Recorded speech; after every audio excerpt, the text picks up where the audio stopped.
parler à nos cœurs, viens nous toucher. Viens Seigneur, fais du bien à quelqu'un qui est venu en ta présence. Saint-Esprit, c'est de toi dont nous avons besoin ce soir. Est-ce qu'un cœur peut s'élever vers Jésus ce soir? Est-ce qu'un cœur peut commencer à prier à Dieu? Est-ce qu'un cœur peut dire à Jésus, c'est de toi que je suis là? Seigneur, c'est toi que je suis venu rencontrer ce soir. C'est toi, c'est toi, c'est toi. C'est à ta source que je suis venu voir ce soir. Parle à Dieu, parle à Dieu.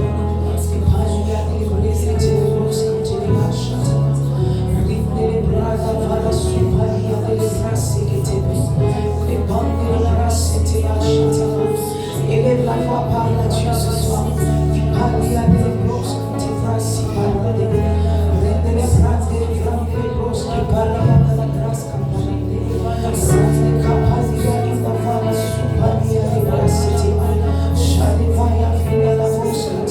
Est-ce que cœur peut s'élever vers Jésus?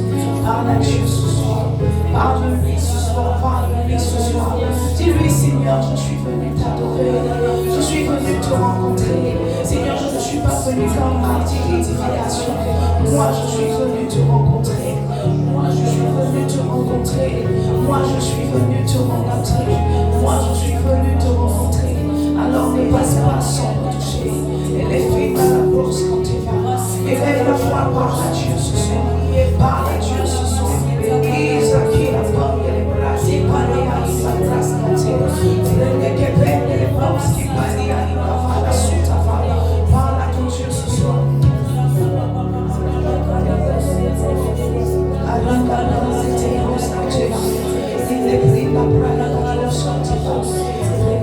Quand tu les vas sentir, les paniers avec les grosses quand tu les vas sentir, les grosses qui te les vont sentir, les paniers des bras, les paniers des parle à Dieu, élève la foi, élève la foi, élève la foi, élève la foi.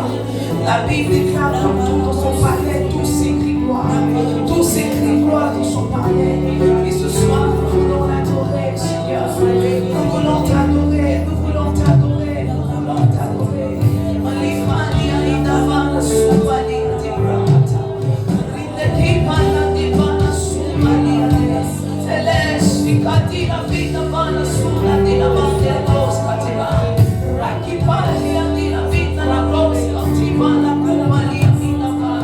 Est-ce que cœur peut s'élever vers Jésus ce soir?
nous sommes là en ton nom.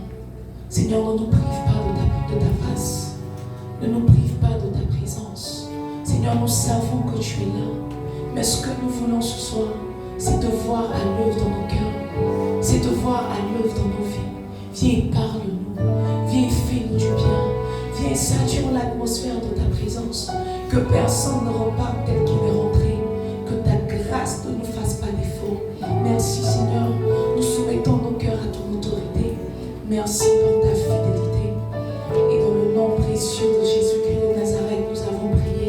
Nous disons tous Amen. Amen. Nous disons tous Amen. Amen. Est-ce que quelqu'un peut acclamer puissance? Est-ce que tu peux ajouter à tes acclamations? Gloire à Jésus. Gloire à Jésus. Alléluia. Dis à ton frère, bienvenue au mardi d'édification. Bienvenue au mardi d'édification. Que Dieu te bénisse. Alléluia. Alors assieds-toi dans sa présence. Quel début de semaine difficile. Je ne sais pas pour toi, mais vraiment la semaine a commencé avec beaucoup de poids et de fardeau. Quel début de semaine difficile. Quand on est arrivé lundi, je me suis souvenu que mardi encore, il y avait qui tu dis, ah Jésus, c'est dur. Mais Dieu nous fait grâce, n'est-ce pas? Esaïe dit que ceux qui se confient en l'Éternel renouvellent leur force. Alléluia. Alors nous sommes à notre mardi d'édification du 15 juillet 2025. Par la grâce de Dieu, nous sommes encore en vie. Dis à ton frère, tu es encore en vie. Salomon dit qu'un chien vivant, n'est-ce pas, est nettement meilleur à un lion mort. Tant qu'il y a la vie, il y a de l'espoir. On pensait que c'était Espoir 2000 qui avait créé ce proverbe. Oh, c'est la Bible. Salomon dit, tant qu'il y a la vie, il y a de l'espoir, n'est-ce pas? Donc si tu es encore en vie ce 15 juillet, c'est parce que Dieu veut faire quelque chose avec toi. Tu es encore toujours utilisable entre les mains du Maître. Alléluia. Alors, les mardis d'édification du mois de juillet, nous traitons d'un thème qui est si quelqu'un veut venir après moi. Alors, en juillet, nous parlons des conditions à respecter pour être disciple de Jésus-Christ de Nazareth. Ce ne sont pas des conditions que nous avons érigées nous-mêmes. Ce sont des conditions que Jésus lui-même a exposées, n'est-ce pas, à ses disciples. Il dit, si quelqu'un veut venir après moi, donne-nous notre verset de base, je crois que c'est Luc 9. Jésus dit, il parlait à ses disciples, il avait dit, puis il dit à tous, si quelqu'un veut venir après moi, qu'il renonce à lui-même, qu'il se charge chaque jour de sa croix et qu'il me suive. Alors nous sommes depuis maintenant 3 mardis, n'est-ce pas, en train de traiter ce thème-là. Et je crois que Dieu nous fait du bien chacun à notre niveau. Et je crois que nous sommes tous en train d'expérimenter d'une manière ou d'une autre la mort, n'est-ce pas? Donc si ton voisin n'est pas en train d'expérimenter la mort, dis-lui tu es en dehors du thème. Dis-lui tu es en dehors du thème. Alors Jésus a exposé des conditions, n'est-ce pas, pour que ses disciples deviennent des disciples étranges. Parce qu'il parlait déjà à des personnes qui le suivaient. Il parlait déjà à des personnes qui avaient pratiquement tout laissé pour le suivre. Mais la musique est arrivée à un moment lorsqu'ils l'ont connu réellement par révélation. Lorsque Pierre a déclaré que tu es le Christ, le Fils du Dieu très haut, alors Jésus s'est permis de se montrer à eux tel qu'il est réellement. Et c'est à ce moment-là qu'il a dit, si quelqu'un veut venir après moi, il leur a exposé des conditions, n'est-ce pas, pour venir après lui et pour être disciple. Il dit, si quelqu'un veut venir après moi, la première chose qu'il doit faire, c'est qu'il doit renoncer à lui-même. Et la semaine dernière, nous sommes étalés sur plus ou moins, on va dire, ce sous-thème. Nous avons parlé du renoncement à soi, nous avons parlé de la mort. Nous avons dit que quand on parle de renoncer à nous-mêmes, on parle de la mort. On parle de renoncer à ses ambitions, renoncer à ses projets, renoncer à ses envies pour embrasser, n'est-ce pas, pour embrasser ceux du Seigneur. Il dit, si quelqu'un veut venir après moi, la première chose qu'il doit faire, il doit renoncer à lui-même. Ça veut dire que quand tu viens à Jésus, tes projets doivent mourir. Tes ambitions doivent mourir, tes quêtes doivent mourir. La personne qui t'a annoncé l'évangile et qui t'a dit qu'en Jésus il y a la paix, en Jésus il y a la vie, en Jésus il y a la joie, en Jésus tout ce que tu as perdu te sera restitué. Il t'a donné une demi-vérité. C'est la vérité, mais c'est une demi-vérité. Ces choses-là viennent après que tu aies renoncé à toi, que tu aies porté ta croix et que tu le suives. Alléluia. Jésus a dit que venez à moi, vous tous qui êtes fatigués, je vous donnerai du repos. Généralement, quand on veut un peu d'espoir, quand on a un petit gourmet, quand la vie nous a un peu, d'après les Ivoiriens Biama, on se ressasse ce verset-là. Si quelqu'un, c'est quoi? Venez à moi, pardon, vous qui êtes fatigués et chargés, je vous donnerai du repos. On s'arrête juste à cette portion d'écriture. Or, le verset continue, il dit venez, venez quand vous déposez vos fardeaux là. Moi maintenant, je vous donne un jour, un fardeau très doux et très léger. Contraste, n'est-ce pas? Donc si quelqu'un veut venir à Jésus, la première chose qu'il va faire, il doit renoncer à lui-même. Doit mourir. Jésus dit, si quelqu'un aime son père, sa mère, son enfant, son frère, son travail, son quoi, plus que moi, il n'est pas digne d'être mon disciple. Donc dis-toi ici que ton papa, ta maman, ta grand-mère, ton grand-père, ton enfant, ma soeur, même au verset, t'empêche de suivre correctement Jésus. Tu n'es pas digne d'être disciple. La seconde condition qu'il a posée, c'est qu'il a dit qu'il se charge chaque jour de sa croix. Et c'est ce sur quoi je veux m'étaler ce soir. Se charger de sa croix. Dis à ton frère de charger de ta croix. De charger de ta croix. Si tu n'étais pas là la semaine dernière, bonne nouvelle pour toi. Nous avons une plage, n'est-ce pas? Une plateforme YouTube sur laquelle tu pourras écouter et les messages du mardi dernier, et les messages du premier mardi, et les messages du mardi, avant mardi, avant mardi, avant mardi. Alléluia. La deuxième condition que Jésus a donnée à ses disciples, c'est qu'il se charge chaque jour de sa croix. Étrangement, lorsque je méditais cette portion d'écriture, c'est cette partie-là vraiment qui m'a vraiment interpellée.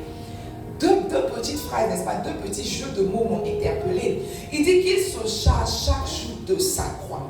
Il dit de sa croix, il n'a pas dit de la croix. Il n'y a pas une croix pour tous les chrétiens. Ça veut dire que la croix non seulement est singulière, mais elle est aussi journalière. Il dit qu'il se charge chaque jour de sa croix. Ça veut dire que chaque jour il y a une croix disponible. Chaque jour il y a une croix qui est propre à toi. Ta croix n'est pas ma croix, n'est-ce pas? Tes combats ne sont pas mes combats. Je me rappelle quand j'étais plus jeune, on s'est convertis à l'époque, n'est-ce pas? Des Nestor David, ceux qui chantaient Minime, c'est des chansons de la pitié, les chansons comme du gourmet. Jésus Christo, il y a un moment du monde. Puis on chantait ça quand on partait dans les veillées comme ça. Je suis rejeté à cause de ton évangile. En fait, c'est la partie qu'il prend comme ça. L'onction, on les frissons, on dit tu es rejeté. C'est vrai. T'as vraiment rejeté. Les hommes abandonnés. Parce que même tous ces cantiques, c'est j'ai tombé dans les marchés. Comment? Le témoignage de 2006 n'est pas passé. J'ai tombé dans les. C'est quoi ça? Donc quand on écoutait ça comme ça, quand moi j'écoutais ça comme ça, je me disais que dans mon témoignage, il y allait avoir une fois où on allait nous chasser de la maison. Parce que mon papa est musulman, n'est-ce pas? Je me disais que à un moment de mon témoignage, on allait me chasser de la maison. Donc on partait à l'église, mon papa faisait un peu de résistance. Je disais que c'est le jour de mon jour. Moi aussi, je vais chanter ce cantique-là. J'ai tombé dans les marchés. On peut dire que c'est ce qui était là. Et je priais Dieu pour ça. C'est quand ma croix va venir, ma croix comme pour Nestor David. Parce qu'on invitait à tempo comme ça. Puis il y a des témoignages. Il a tombé dans les marchés, il a tombé. Puis un jour, la gloire de Dieu s'est levée sur lui. Alléluia. Je me disais que moi aussi, on allait me chasser. Mon papa ne me chassait pas. Il ne nous chassait pas. Il parlait, mais il ne nous chassait pas. Mais non, papa, je devais aussi. Il ne nous chassait pas. Donc il me disait que, en fait, ma fille chrétienne n'était pas.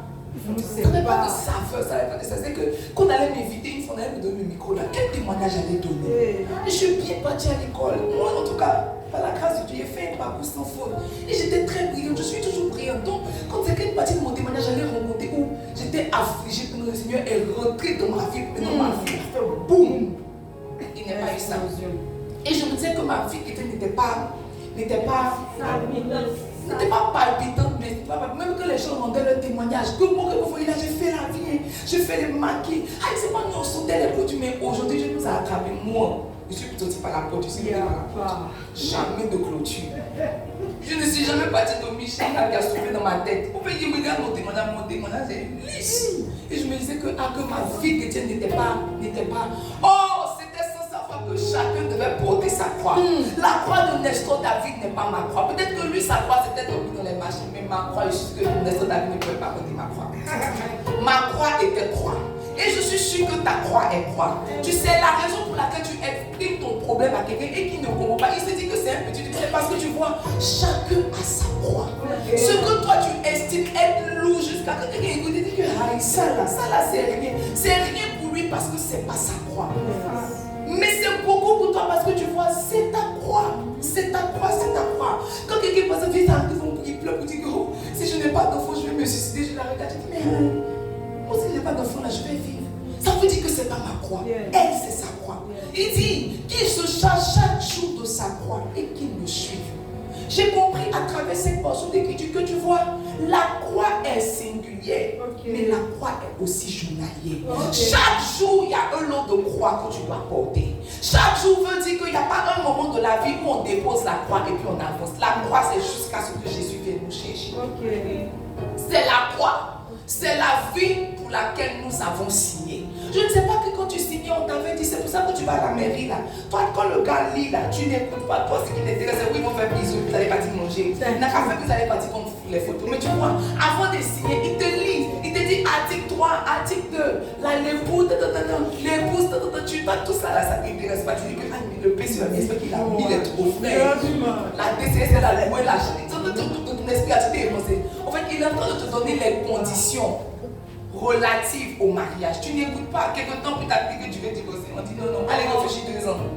Tous ceux qui veulent partir divorcer là, on ne divorce pas un coup. Quand vous partez, on vous ressort, allez réfléchir 2 ans. Vous revenez, on dit allez réfléchir 2 ans. Il y a une soeur qui a voulu divorcer, elle a divorcé pendant 7 ans. On dit allez réfléchir, parce que l'État ne veut pas que vous séparez. Ils disent que c'est un petit temps de décompréhension. Donc on dit allez réfléchir, allez réfléchir, allez réfléchir, allez réfléchir. Ils vont le gars dire qu'il ne veut pas. Parce que pour signer là, vous pouvez venir, vous étiez 2. Pour signer aussi, vous devez être 2. Ils arrivent, le gars dit qu'il ne veut pas. Mais il ne change pas aussi, il ne veut pas. Donc ils ont fait 7 ans dans ça. 7 ans dans ça. On ne divorce pas comme ça, c'est comme ça, on ne se marie pas comme ça. Il dit si quelqu'un veut venir après moi, qu'il se charge chaque jour de sa croix. Il n'y a pas un moment de la vie, il n'y a pas un moment de la destinée où on dépose sa croix. Tu vois, pendant qu'on est en train de célébrer Dieu tout ce week-end pour les 2 ans, je cherchais, je disais, Dieu, où Satan va frapper mon corps. Parce que je sais qu'il n'y a pas de repos. Tu penses qu'il y a un temps d'allégresse et puis un temps de repos, c'est faux. Satan rôde, il rôde, même dans la joie, tu as ouvert, il va frapper. Dans la paix, tu as ouvert, il va frapper. C'est pour ça qu'il n'y a pas de repos. On a célébré dimanche, qu'on a fait les célébrer, c'est fini. On reprend le travail le lundi. C'est pour ça qu'on a recharge 15. Parce que c'est pas des gens, je nous avais 2 ans. Non, Satan travaille. Il dit qu'il se charge chaque jour de sa croix et qu'il nous suive. La croix est non seulement singulière, mais la croix est aussi journalière. Alléluia. Amen. Alléluia. Amen. Alors ce soir, je veux qu'on parle de la croix. J'aime beaucoup ce message. J'aime beaucoup ce message parce que tu vois, un jour mon pasteur a prêché sur la croix. C'était à un cours de pasteur. Bon, pas prêché, il enseignait sur la croix. Et il parlait. Et puis, tu sais, il y a des fois où ton pasteur parle. Tu sais qu'il parle de ses entrailles. Et ce jour-là, il parlait vraiment. Il avait limite la larme à l'œil. Il parlait de la croix qu'il faut porter pour suivre Jésus. Il expliquait que suivre Jésus, ce n'est pas un jeu. Suivre Jésus, ce n'est pas un amusement. On n'a pas signé pour s'amuser. On n'a pas signé pour la louange. On a signé pour la croix. Il expliquait ça.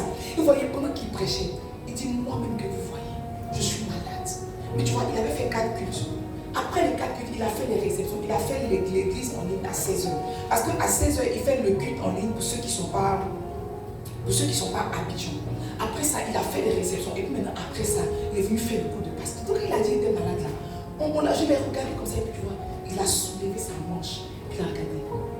Pendant les entre midi et 2, pendant qu'on était parti se restaurer là, lui, il s'était fait perfuser. Il s'était fait perfuser. Quand la perfusion est finie, il a reporté son habit, puis il est revenu prêcher. Il dit, quand il a enlevé son truc, il dit, là, je ne sais pas si il dit la présence de Dieu qui est entrée dans la salle. Nous tous, on était à terre. On pleurait. En fait, je pense que c'est ce jour-là que j'ai accepté dans mon cœur et dans ma vie que le ministère vient avec une croix. Tu sais, tu es chrétien, mais il y a des choses que tu dois accepter. La vie chrétienne vient avec ses contraintes. La vie chrétienne vient avec son lot de souffrance. La vie chrétienne vient avec sa croix. Tu ne peux pas vouloir être chrétien, tu ne peux pas vouloir être disciple de Jésus et puis avoir ton propre évangile à toi.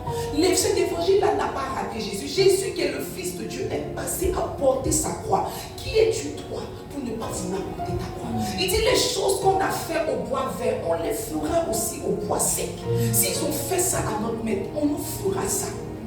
S'ils ont fait à notre maître, on nous fera ça. Tu ne peux pas vouloir être chrétien et puis vouloir que ta vie aille comme sur des roulettes. Moi, je m'attends chaque fois à ce que Satan me frappe. Il dit 7 fois le juste tombe, 7 fois le juste. Ça veut dire que dans la journée, dans la semaine, il y a probabilité que tu tombes 7 fois. Il y a probabilité que Satan te fauche 7 fois. Il dit, il enverra ses anges te porter de peur que ton pied ne heurte contre une pierre. Ça veut dire que sur le chemin, il y a des pierres. Tu ne peux pas vouloir être chrétien et puis à vouloir que non, toi, ta vie marche bien. Les anges te soulèvent jusqu'à ta vie est tellement belle jusqu'à tu arrives au ciel. C'est pas comme ça. Il dit si quelqu'un veut venir après moi, si quelqu'un veut être mon disciple, si quelqu'un veut être appelé de mon nom, il renonce à lui-même. Mais deux, il doit se charger chaque jour de sa croix. La croix fait partie du témoignage. La croix fait partie de la vie chrétienne. Si tu es ici, que ta vie va bien, ça veut dire que tu n'as pas encore commencé à être disciple de Jésus. Tu n'as pas encore commencé à être disciple de Jésus. Ça veut dire que Satan, tu n'intéresses pas Satan et Satan ne t'intéresse pas. La croix est pour tous ceux qui veulent être disciples de Jésus. Dis à ton frère la croix. La croix. Dis-lui bien la croix. La croix. Donne-moi Luc 9, n'est-ce pas? Je veux lire à partir du verset 22 et le verset 23. C'est Jésus qui parlait à ses disciples, n'est-ce pas? Quand Pierre a dit que tu es le Fils, tu es le Christ, le Fils du Dieu très haut, tout. Maintenant, il se livre à eux, vraiment tel qu'il est. Et au verset 22 de Luc 9, il dit, c'est Jésus qui parle, il ajouta qu'il fallait que le Fils de l'homme souffrit beaucoup. Regarde, il dit, il fallait. C'est comme si c'était écrit. C'était quelque chose qui avait déjà été arrêté. Il fallait que le Fils de l'homme souffrit beaucoup. Souvenons-nous au jardin de Gethsémane, là dit que quand Jésus commençait à sentir le poids de la croix, il n'a pas encore porté la croix, mais la croix est avant toute chose spirituelle. Qu'il avait commencé à sentir le poids de ce qu'il devait porter. Là dit qu'il a commencé à prier. Il a commencé à prier, il a dit, oh Père, si tu peux enlever de moi, ôter de moi cette coupe. Après, il est revenu en lui-même. Il dit, non pas ma volonté, n'est-ce pas, mais ta volonté, parce que tu vois, c'est quelque chose qui était déjà inscrit. Il y a des choses qui sont déjà inscrites, il y a des choses qui sont déjà éditées. Tu vas forcément passer par là. Tu vas forcément passer par là. Dieu peut t'aimer comme. Tu peux avoir un grand appel comme. Je ne sais pas ce que Dieu t'a promis, mais tu vois, il y a la croix que tu dois forcément porter. Forcément porter. Jésus dit, il fallait que le Fils de l'homme souffrit beaucoup, qu'il fût rejeté par les anciens, par les principaux sacrificateurs et par les scribes, qu'il fût mis à mort et qu'il ressuscita le 3e jour. C'est après ça maintenant qu'il a dit, si quelqu'un veut venir après moi, qui renonce à lui-même, qui se charge chaque jour de sa croix. Avant de faire cette déclaration, on remet le verset 22. Il leur expliquait ce par quoi il devait passer.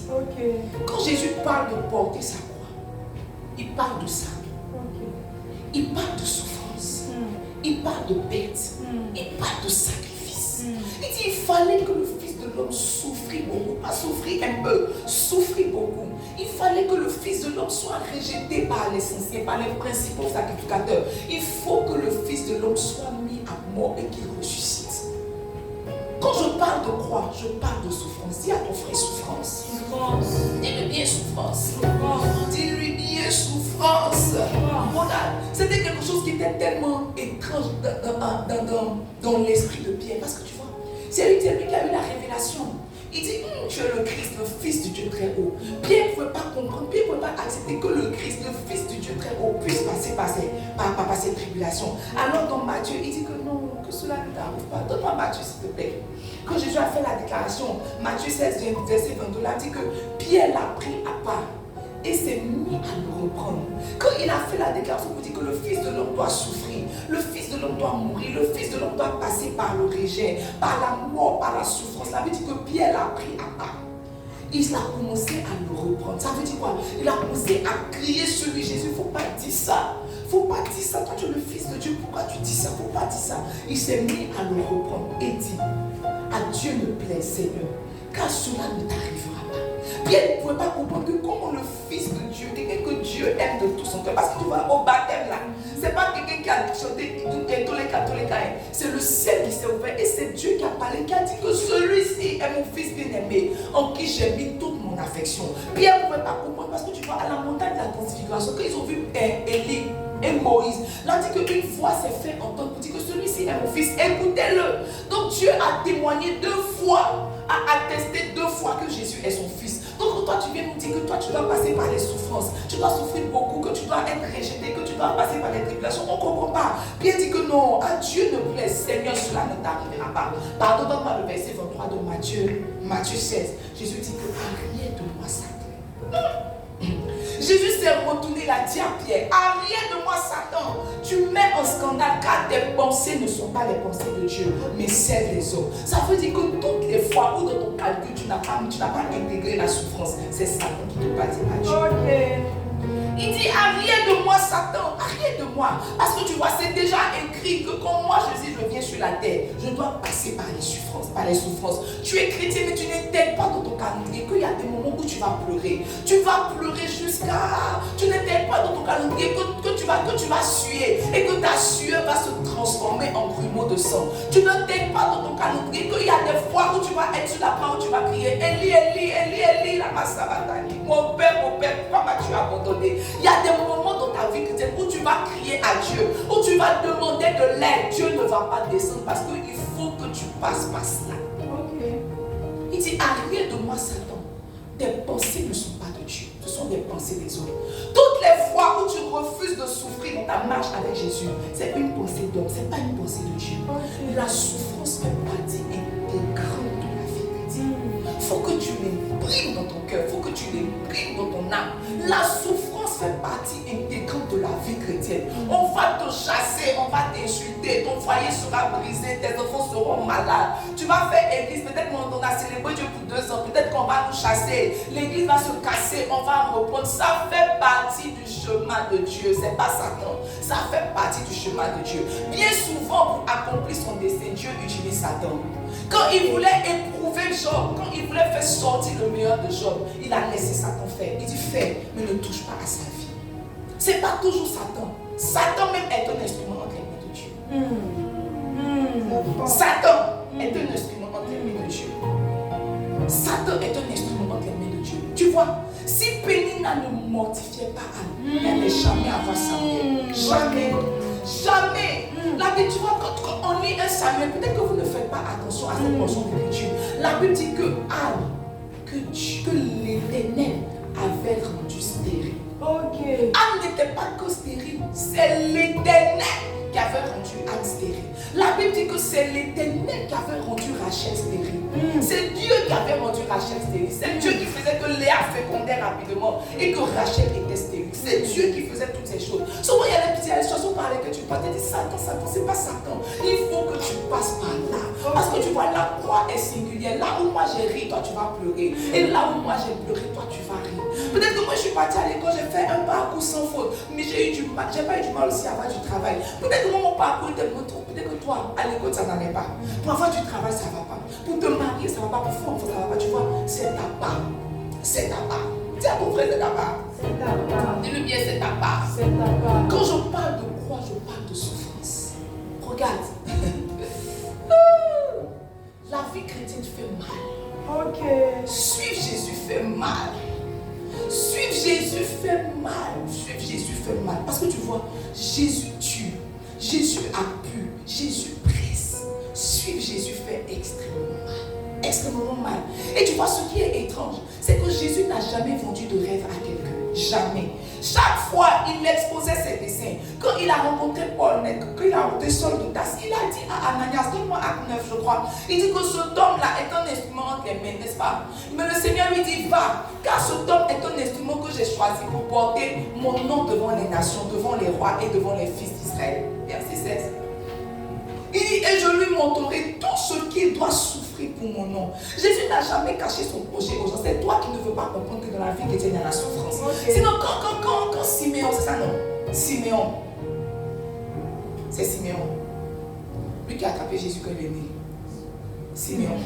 Quand Siméon a attrapé Jésus et qu'il prophétisait sur sa vie, La dit que Marie et Joseph étaient étonnés de ce que cet enfant-là allait faire sur la terre. Mais Simeon a dit à Marie que toi, une épée te transpercera le cœur. Regarde, Jésus n'a jamais caché ses projets aux gens. Il ne vendait pas de rêve, il ne vendait pas d'illusions. Il parlait de mort, il parlait de souffrance. Comment se fait-il que toi tu as accepté Jésus et tu t'attends à ce que tout aille bien dans ta vie? C'est faux. C'est quand tu acceptes Jésus que tu as signé pour la vraie souffrance. Tu pensais que tu souffrais dans le monde, attends de rentrer en Jésus. Tu pensais que dans le monde, ta vie chauffait, attends de rentrer en Jésus. Tu ne vas pas croire que chauffer et puis chauffer, c'est pas même chauffer. Il y a la souffrance en Jésus. Tu as ton frère, il y a la souffrance en Jésus. Dis-lui, il y a la souffrance en Jésus.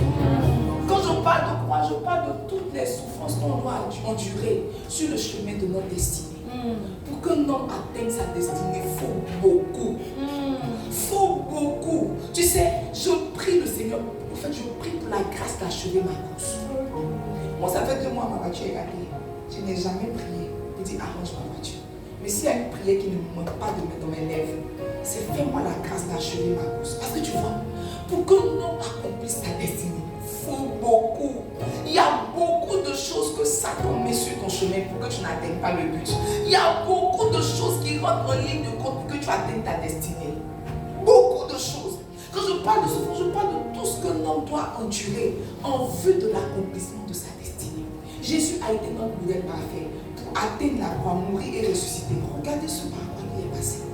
Aujourd'hui, je lisais un article sur Google, les 7 souffrances de Jésus. On parle du moment où Pierre a coupé les oreilles de Matthieu, c'est-à-dire qu'on l'a attrapé, et puis où il a crié, Élie.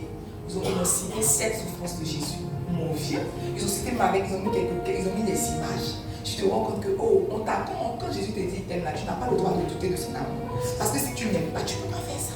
Les 7 souffrances de Jésus, ils ont montré comment la couronne d'épines, tu vois les épines, ils ont montré la nature des épines, comment est-ce que c'est rentré dans son cerveau.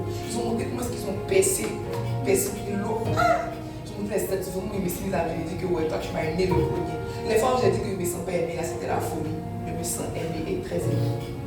Quand je parle de souffrance, je parle de tout ce qu'on doit endurer pour atteindre sa destinée. Dis à ton frère que la souffrance fait partie du package. Dis-lui, la souffrance fait partie du package. Alors quand je parle de souffrance, est-ce que je parle de croix, pardon? Je parle de souffrance, je parle de perte et je parle de sacrifice. Ce soir, je veux parler de souffrance, n'est-ce pas? Si le temps me permet, on va pousser dans la perte, après dans le sacrifice. Mais si le temps n'est pas de notre côté, la semaine prochaine, mon pasteur dit que l'église c'est pour la vie, n'est-ce pas? On est là. Je ne compte pas te laisser mourir maintenant. Amen. Amen. Donc, on parle de souffrance ce soir. Alors, j'ai cherché sur Google. Google dit que souffrir, c'est... Attends que je livre, pas que j'imagine. Google dit souffrir, c'est supporter une chose pénible, éprouvante, supporter un mal. Souffrir, c'est supporter une chose pénible, une chose éprouvante, c'est supporter un mal. Google dit que souffrir, c'est ressentir ou endurer une douleur, quelque chose de désagréable. C'est ressentir ou endurer une douleur, quelque chose de désagréable. Regarde, si tu es dans ta vie chrétienne et que rien ne te met mal à l'aise, si tu es dans ta vie chrétienne et qu'on ne te choque pas un peu, si tu es dans ta vie chrétienne et que tu ne ressens pas un peu de douleur, tu ne ressens pas un peu de souffrance, il se peut que tu ne sois pas en train de suivre Jésus. Il se peut que tu ne sois pas en train de suivre Jésus. On t'a jamais un peu persécuté pour dire que toi là tu es trop à l'église. Toi là si tu fais à l'église. Moi, mon papa dit à ma maman, soit c'est mariage, ça non. Soit c'est moi, soit c'est Dieu. Et ça, soit c'est moi, soit c'est Dieu, tu choisis. Soit c'est moi, soit c'est Dieu. Parce que quand ils te poussent tes parents là, tu t'es musulman. Parce qu'ils sont mariés, ils connaissent Mousso. Nous tous là, nous sommes rentrés jeudi dans la chambre. On a fait les tatouages. On a fait ça non. Aîné, on a fait aîné. C'est pas Calibas c'est ça. On a fait. Ils sont mariés, musulmans. Tout et tout, ma maman et dit mon papa est bon pas. Ils sont mariés. Ils disent, il partait la mariée là. Elle était musulmane. Dans quel coup il y a eu un itinéraire récalculé, elle est devenue chrétienne. Qu'elle n'a pas choisi entre lui et puis Jésus. Entre lui et Jésus. Maintenant tu vois, maman c'est une femme, elle a beaucoup de caractère. Elle a choisi Jésus. Elle a vraiment choisi Jésus. Ils ont fait 20 ans de mariage, 4 enfants. Elle a choisi Jésus. Quand elle partait, elle a laissé son enfant de 1 an. Oui, C'est toi, ta fille mange poulet, tu ne peux pas la laisser. Elle a laissé son enfant de 1 an pour partir. Elle dit qu'elle a choisi Jésus. Puisqu'on est arrivé au stade où on va choisir. Parce qu'avant, on se cachait. Maintenant, tu as mis notre dos au mur pour dire que soit c'est moi, soit c'est Jésus. Elle a choisi Jésus. Elle dit attends, elle est partie, elle a pris sa maison. Elle a pris la maison. C'est comme si on habitait ici. Elle a pris sa maison au portail. Parce que sa fille avait 1 an aussi. Elle ne pouvait pas aller trop loin. Donc elle a pris sa maison au portail. On habitait là. Donc sa fille venait peut-être un peu, puis elle retournait à la maison. Parce qu'il lui a dit ce que tu vas faire, mes enfants. Dieu serait là. Ophélie de mer. Elle a choisi Jésus. Elle a choisi Jésus. C'est étranger. Quand elle partait, les gens ont parlé. Il ne faut pas y mentir moi-même. Il était une offre. Il disait que on est de quoi? Et ça va vous laisser. C'est comme vous pas ici. Il va vous laisser. Il lui dit qu'est-ce que vous me laissez? Tu es venu à moi, tu es moi, c'était mon beau-père. C'est pas mon papa. Tu es venu à moi, tu me laisses là-bas pour partir. Il faut partir. Il dit non, tu ne bouges pas, Marina. Partez-vous, laissez-moi. Laissez-moi. Tu ne bouges pas, Marina, je suis là maintenant. Il dit que ouais, c'est de quoi? Parce que mon papa est pas failli ici, bien, mais je joue. C'était chaud. Elle est partie. Elle est comme partie. Quand il s'est agi de choisir, elle a choisi Jésus. S'il n'y a pas une partie de ton témoignage où on te fait ça, mon frère, tu n'as pas commencé à suivre Jésus. Tu n'as pas commencé à suivre Jésus. Ou un mari va te dire que c'est bon. Ou met tes barrages dehors. Non. On met tes barrages. Chérie, pardon, arrêtez, toi. Tu n'es pas prêt. Tu n'es pas prêt à suivre Jésus. Tu n'es pas prêt. Quand ton mari commence à s'échauffer, puis tu dis, c'est bon, lui, attends, il va se calmer un peu là, mais je reviens. Je vais le laisser se calmer, toi. Tu n'es pas digne d'être appelé d'ici. Donne-moi Acte 14, verset 22. Je veux qu'on lise cette portion d'écriture. C'est les disciples. Elle est disciple.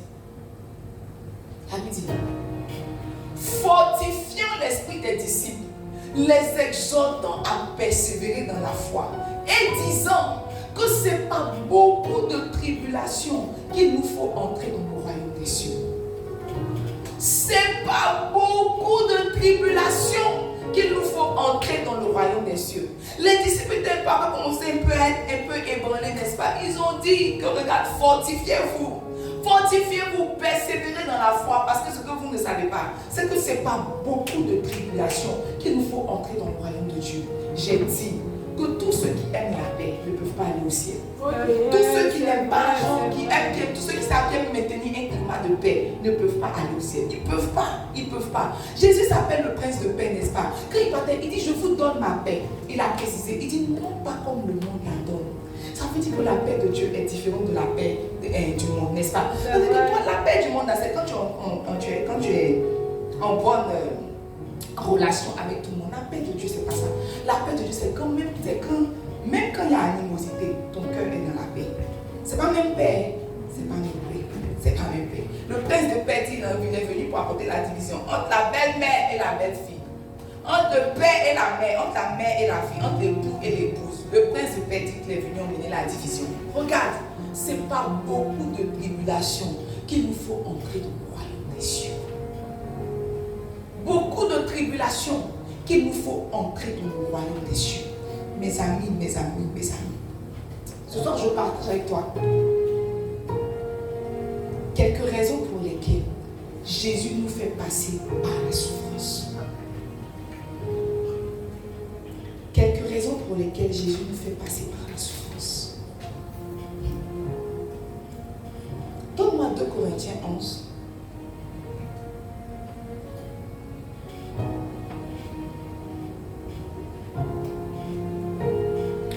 Ça commence au verset 23, s'il te plaît.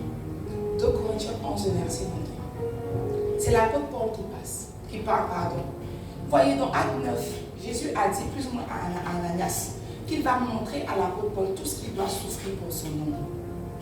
Et en 2 Corinthiens 11, l'apôtre Paul a commencé à citer les choses par lesquelles il est passé pour lui être aujourd'hui, être appelé apôtre Paul. Tu vois, quand il parle, quand il fait une déclaration, il dit j'ai achevé ma course, j'ai gardé la foi. Quand il dit que je connais un homme qui a été élevé au 2e ciel, je connais un homme, il dit je parle en homme plus que tout le monde. Tout le monde dit que l'apôtre Paul c'est mon apôtre préféré. Je veux ressembler à l'apôtre Paul. Mais tu vois, toutes ces déclarations-là, il y avait un soubassement. L'apôtre Paul dit, il dit, sont-ils ministres de Christ? Je parle en homme qui extravage. Il dit, je le suis encore plus. Par les travaux, bien plus par les coups. Ça veut dire que dans son ministère, il a fait des travaux. Dans son ministère, il a subi des coups. Il dit bien plus par des coups. Bien plus par les emprisonnements. Bien plus souvent en danger de mort. Ça veut dire que dans le ministère qu'il faisait pour Jésus, là, il y avait les coups. Il y avait des travaux, n'est-ce pas? Il y avait les emprisonnements. Il était souvent en danger de mort. Je me souviens dans 2 Timothée où il appelait à l'aide, il appelait son fils Timothée. Il dit Timothée, dépêche-toi de venir car Démas m'a abandonné. Quand ils l'ont emprisonné, Démas l'a abandonné. Il dit lui, la plupart des lettres de l'apôtre Paul là, c'est en prison qu'il a écrit, n'est-ce pas? C'est en prison qu'il disait qu'il était emprisonné. Il dit bien plus souvent en danger de mort. Ça veut dire qu'on a danger de mort là, il a subi. Allons verset 24. Il dit 5 fois j'ai reçu des Juifs 40 coups moins. Ça veut dire que lui 5 fois on l'a frappé 39 coups. 39 fois 5, ça fait combien? C'est ça. 5 fois j'ai reçu des Juifs 40 coups moins 1. Ça veut dire qu'une fois on l'a tapé, on a des 39 coups. Une autre fois 39 coups, une autre fois 39 coups. 39 coups multipliés par 5. C'est le nombre de coups qu'il a reçu. Tout ça pour l'évangile. Ça fait combien? 195 coups pour l'évangile. Toi, ton papa t'a giflé seulement tu as déposé ta Bible. Tu as déposé ta Bible. Ton mari a crié un peu sur toi, tête affaire de Jésus, tu as déposé. Tu as laissé. 195 coups. 195 coups. Allons. Et quand on parle de coups, vous savez que ce n'était pas boire des placardis. C'était des matraques, des trucs vraiment très barbares. Il a reçu à cause de Jésus. Il dit 3 fois j'ai été battu. Ça veut dire que les coups là, ça n'avait rien à voir avec être battu. Parce que le coup, c'est dit qu'on t'a pas fait battu là, c'est dit qu'on s'est assis sur toi. Il dit 3 fois j'ai été battu de verge. Une fois j'ai été lapidé. Une fois, quand tu allais prêcher l'évangile, allais annoncer un peu l'évangile, on a versé sur toi. Tu dis que non, c'est plus ton appel. Lui, il dit, il a été lapidé. On ne lapide pas avec l'eau, on lapide avec caillou. Il dit une fois il a été lapidé, 3 fois il a fait un naufrage, c'est-à-dire qu'il était sur le bateau, il partait. Certainement c'est le Saint-Esprit qui lui a dit va là-bas, mais le Saint-Esprit n'a pas empêché qu'il se noie. Il dit 3 fois il a fait un naufrage. Il dit j'ai passé un jour et une nuit dans l'abîme. C'est qu'il est arrivé dans un lieu où il n'y avait que l'abîme là, c'est le grand frère des ténèbres. Il était dans un lieu, l'abîme. Il n'y avait pas de solution, il ne voyait pas clair. Tout ça là, il a subi ça. Quand il dit que je connais un homme qui a été élevé au 2e siècle, tu es heureux. Quand il dit moi je parle en langue plus que tout le monde, tu es heureux. Il dit j'ai achevé ma course. J'ai achevé ma course. Il a fait cette quand j'ai achevé ma course. Toi aussi tu dis je sais que par toi je triompherai. Oh. Tu chantes et tu pleures. Quelles que soient les oppositions. Tu chantes. Dès qu'il y a une opposition, tu laisses. Toi, tu laisses. Ce n'est qu'un cantique pour toi. Il dit, il a été dans la Bible, il a passé un jour et une nuit dans la Bible. Allons. Il dit fréquemment on voyage. Le voyage n'était pas notre voyage d'aujourd'hui. Ce n'était pas en voiture. Il partait d'un point A à un point B. Les kilomètres n'étaient pas bien définis. Jésus lui dit va en Samarie. Jésus lui dit va à Éphèse. Va chez les Galates. Va à Corinthe. Il parcourait. Il n'y avait pas de voiture. Il n'y avait pas de yongo. C'est quoi il utilisait? Ses pieds. La fois où il est monté dans le bateau, c'est quoi à Rome? C'est là que Acte se termine. Acte 28. Il était dans le bateau pour aller à Rome. Ses pieds. Allons un peu évangéliser. Toi, tu as un problème de pieds.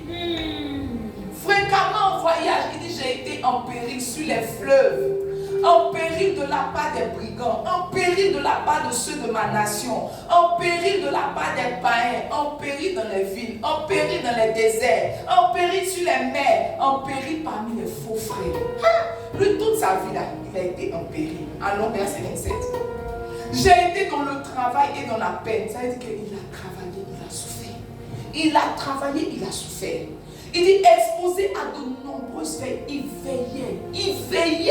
Viens, on va veiller vendredi, tu ne peux pas parce que samedi tu es un peu chargé. Il veillait. Il dit exposé à de nombreuses veilles, à la faim et à la soif.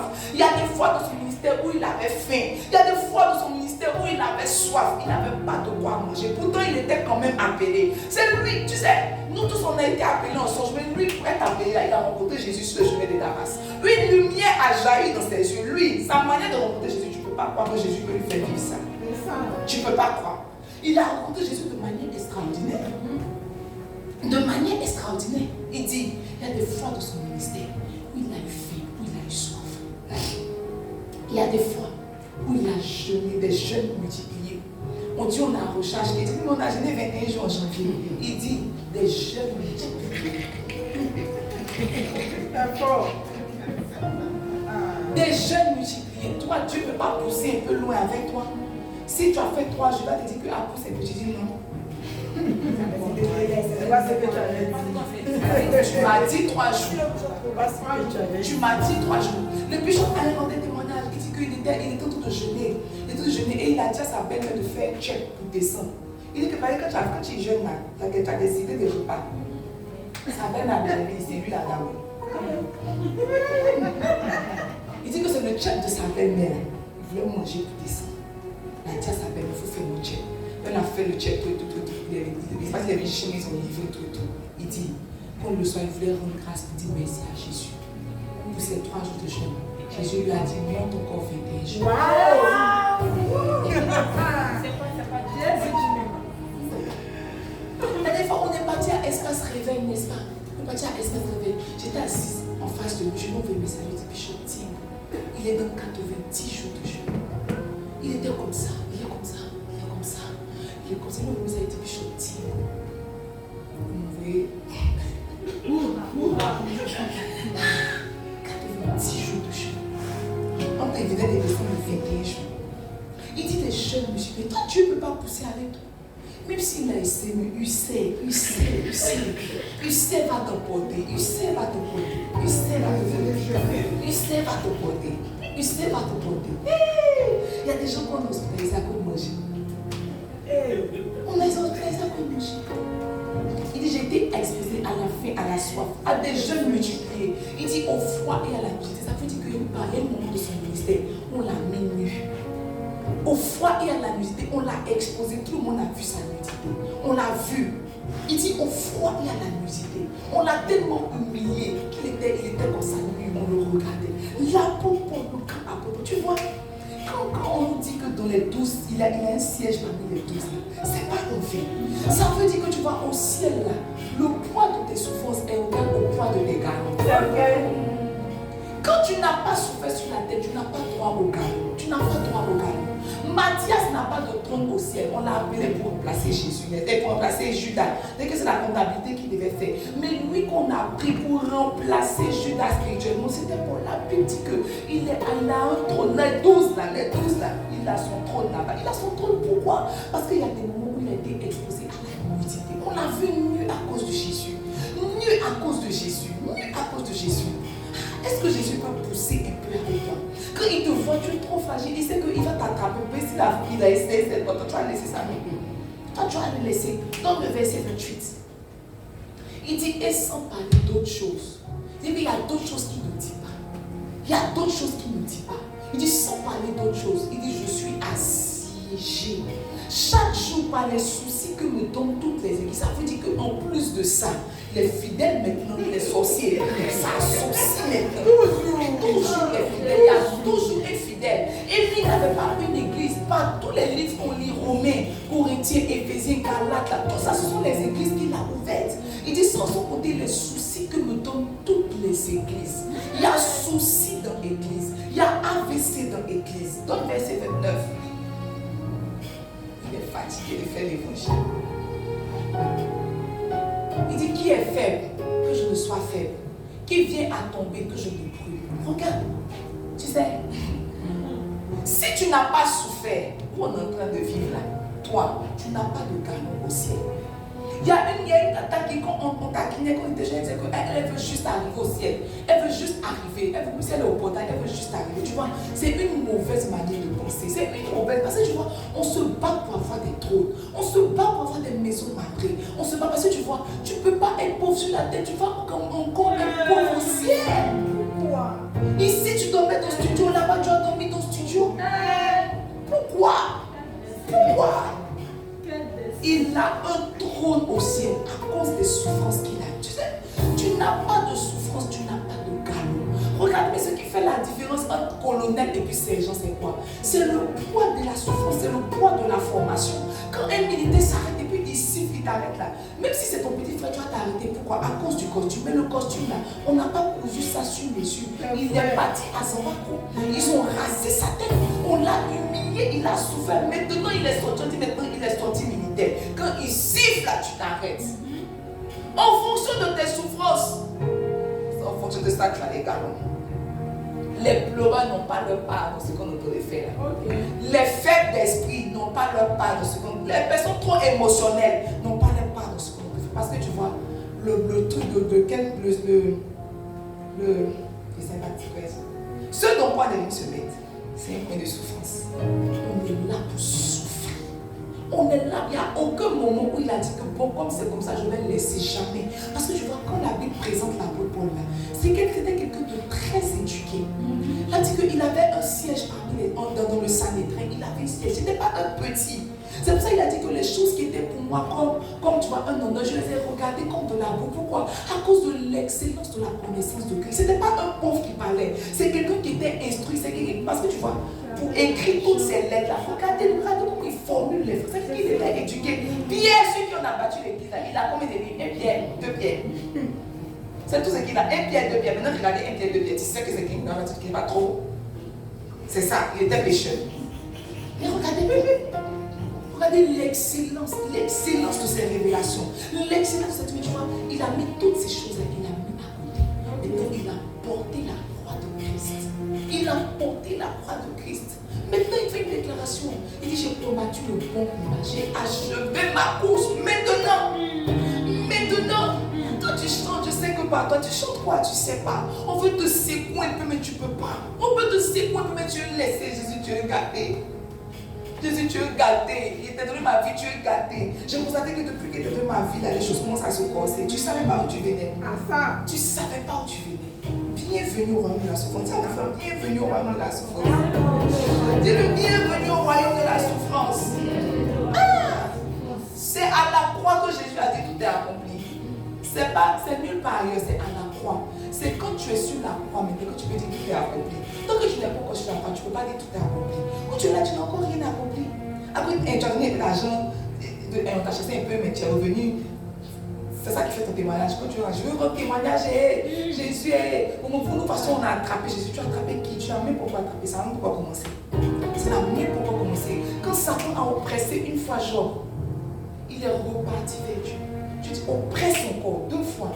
On t'a oppressé combien de fois? On t'a oppressé combien de fois? Moi j'ai dit, c'est vous qui dites, on veut chasser, vous ne reçoivez pas. Il ne reçoit pas quelqu'un sur moi, il ne reçoit pas quelqu'un à l'église. Je ne vais pas dormir dans l'air, ma chère. C'est ta croix. Les gens qui affrontent leur Goliath et puis ils se disent que la mère là, ils vont le laisser. Oui.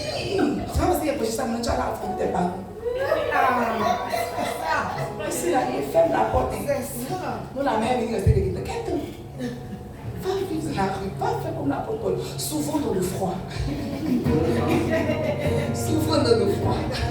Et dans la nudité. 3 raisons pour lesquelles Jésus nous fait passer par la souffrance. La première raison, c'est pour nous rendre parfaits et obéissants. Pour nous rendre parfaits et obéissants. J'ai appris, n'est-ce pas, de Google, que pour que l'or revêt son éclat, revêt sa brillance la plus brillante, il faut que l'or passe par le feu, n'est-ce pas? Dieu nous fait passer par la souffrance pour nous rendre parfaits et obéissants. Donne-moi Hébreux 5, versets 7 à 8.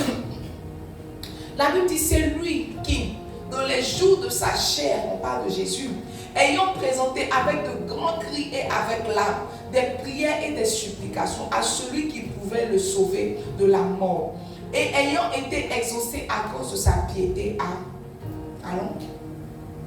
bien qu'il fût fils, bien qu'il fût fils, l'obéissance par les choses qu'il a souffert. Tu vois, Dieu estime que bien que tu sois fils, tu dois apprendre l'obéissance par la souffrance. La Bible dit, n'éloigne pas ta verge de l'enfant. Parce que souvent, les oreilles des enfants sont sur leurs fesses. Souvent, les oreilles des enfants sont sur leurs pieds. Souvent, les oreilles des enfants sont dans leurs calmer. Quand tu tapes là-bas, c'est là que ça entend. Son oreille, non, un enfant normal, son oreille n'est pas son oreille. Son oreille, ce sont ses fesses. Quand tu tapes ses fesses, là, le son monte. C'est comme ça que Jésus manage avec toi. La Bible dit que c'est pas, en fait, bien qu'il fût fils, il parle de Jésus, il devait apprendre l'obéissance par la souffrance. On apprend l'obéissance en souffrance. C'est quand tu souffres que Jésus t'apprend l'obéissance. Ça veut dire que chaque fois que tu es passé par une souffrance, la question que tu dois poser à Jésus, c'est qu'est-ce que tu veux m'apprendre là? Qu'est-ce que tu veux m'apprendre là? Peut-être que mon mari va chez mes bagages dehors. Qu'est-ce que tu veux m'apprendre là? Peut-être qu'on me chasse de la maison. Qu'est-ce que tu veux m'apprendre là? Derrière chaque souffrance, il y a une leçon que Jésus veut te faire passer. Derrière chaque souffrance, il y a une leçon que Jésus veut te faire passer. Jésus nous fait passer par la souffrance, n'est-ce pas, pour nous rendre obéissants, pour nous rendre parfaits. Pour rendre obéissants, pour nous rendre parfaits. La deuxième raison pour laquelle Dieu nous fait passer par la souffrance, c'est pour nous rapprocher de lui. Pour nous rapprocher de lui. Tu sais, je sais, que très souvent dans les moments de joie, on oublie Dieu. Oui. Dans les moments de joie, on oublie Dieu. Si toi tu as l'argent tous les mois, tu ne vas pas prier pour dire merci Seigneur. Non. Dieu te connaît, Dieu me connaît. Dieu sait que le seul moyen de t'attirer à son cœur, c'est de te faire souffrir. Dieu sait que le seul moyen de t'attirer vers lui, c'est de créer le manque. Alors, il crée des temps de souffrance dans nos vies pour nous rapprocher de lui. Tu es d'accord avec moi que deux personnes qui ont souffert la même chose ont un point commun, n'est-ce pas? Quand tu vois deux femmes à l'hôpital, deux femmes enceintes qui sont à l'hôpital, sont égosées là, l'une d'entre elles dit que pour moi là c'est vers 7h, elle dit c'est à 18h. Elles sont en train de parler d'une chose qu'elles ont en commun. Mais tu vois, si tu n'as pas en commun les souffrances avec Christ, vous allez parler de quoi? Tu seras toujours en train de dire mon mariage, mon enfant. Mais c'est pour ça que tu vois, on a du mal en tant que chrétien à porter le poids de Jésus parce qu'on ne comprend pas ses souffrances. On ne comprend pas ses souffrances parce qu'on ne souffre pas. Comment je vois une jeune fille comme ça, on a notre soeur Ilan. Elle est pratiquement à terme. Quand je la vois comme ça, elle dit que hey, Seigneur, la petite fille, elle s'en va à un rendez-vous. Un rendez-vous certain. Un rendez-vous certain et irréfutable. Elle s'en va, je la vois. Moi, je l'ai vu, elle dit que ma petite fille, tu vas aller crier, maman, elle dit, faut pas dire ça, il y a peur. Elle dit que tu as peur, que tu n'as pas peur. Ça va se passer. Tu vois, quand tu viens de sortir de quelque chose là, quand tu vois quelqu'un qui vit la même chose, donc tu compatis. C'est parce que tu n'as pas souffert que tu ne compatis pas les souffrances de Jésus. C'est parce que tu n'as pas souffert que tu vois, quand Jésus t'envoie une âme, pour que genre, tu l'aides un peu à grandir, quand l'âme te fait péter, tu dis que c'est bon.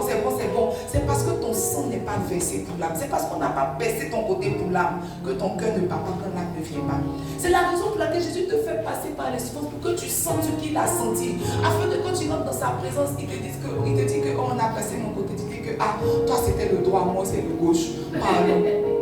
Parlons de nos points communs.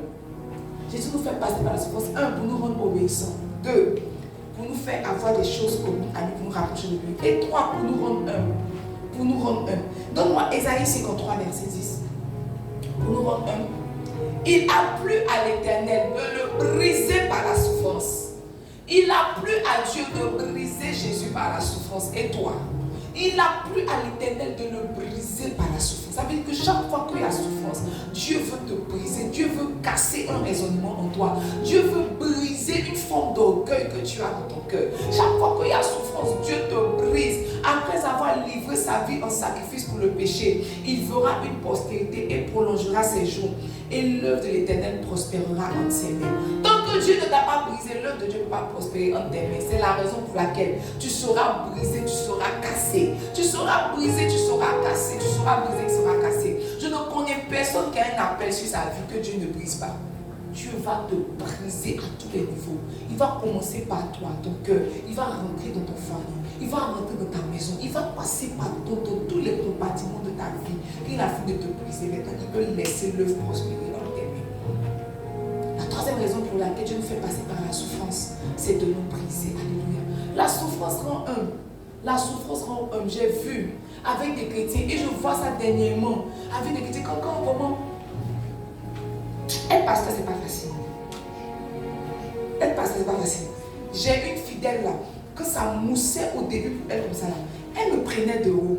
Elle me faisait me soulever en haut. Maintenant qu'actuellement là, elle est au plus bas de sa vie. Chaque jour, c'est la mer, je me réveille la mer, je me tourne la mer, je me couche la mer. Même cet après-midi, la mer, je dis que la faim rend humble.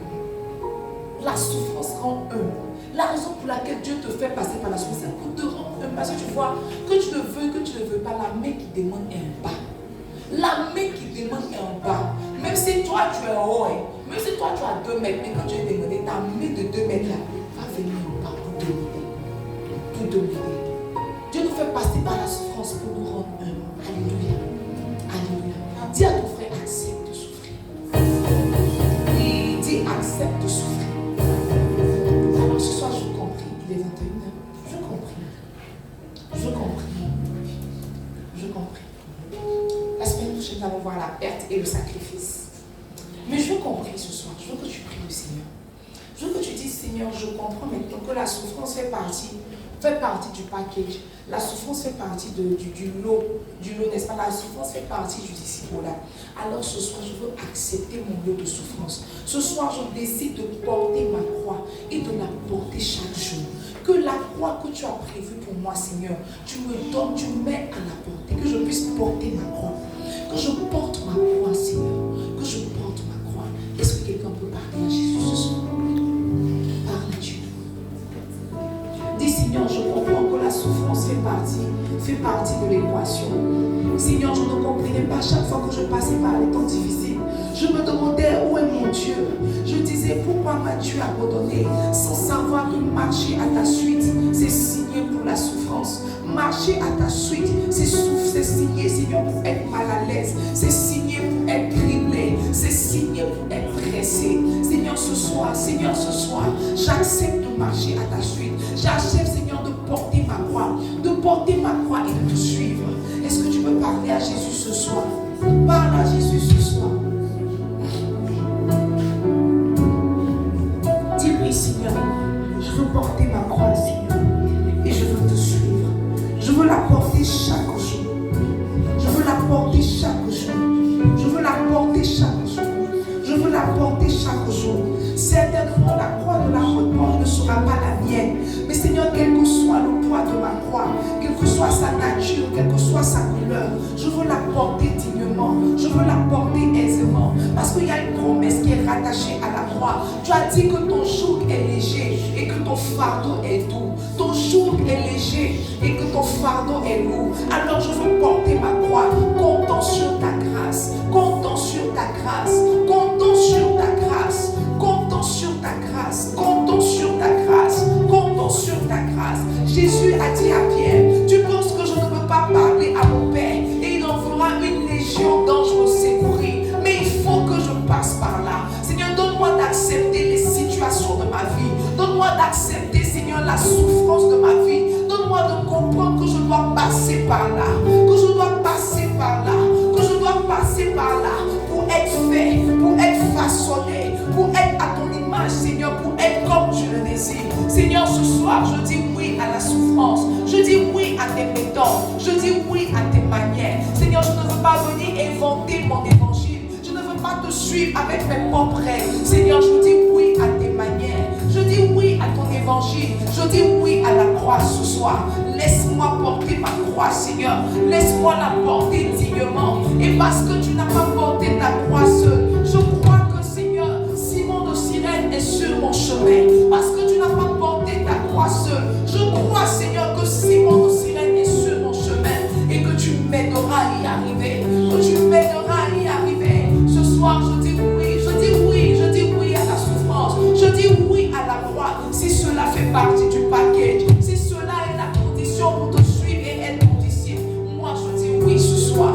Moi je dis oui ce soir. Je dis oui au rejet. Je dis oui aux persécutions. Je dis oui à la souffrance. Je dis oui aux pleurs. Je dis oui à toutes ces choses parce qu'elles font partie de ton paquet. Parce qu'elles font partie, Seigneur, de ton paquet. Je dis oui au manque. Je dis oui à la faim. Je dis oui au froid. Je dis oui à l'emprisonnement. Je dis oui aux soucis. Je dis oui à toutes ces choses. Je dis oui, Saint-Esprit. Je dis oui, aide-moi à porter ma croix ce soir.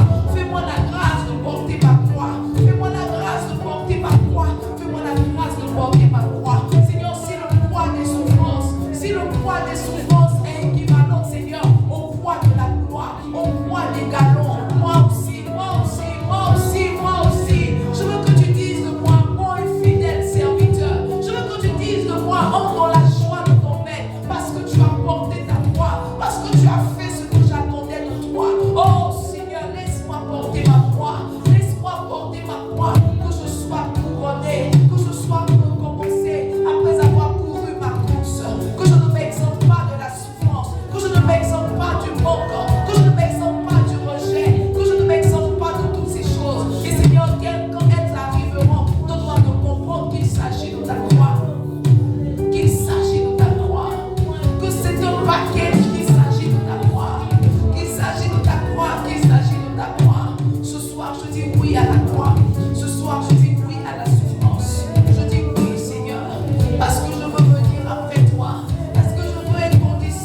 la souffrance puisse nous rapprocher de toi.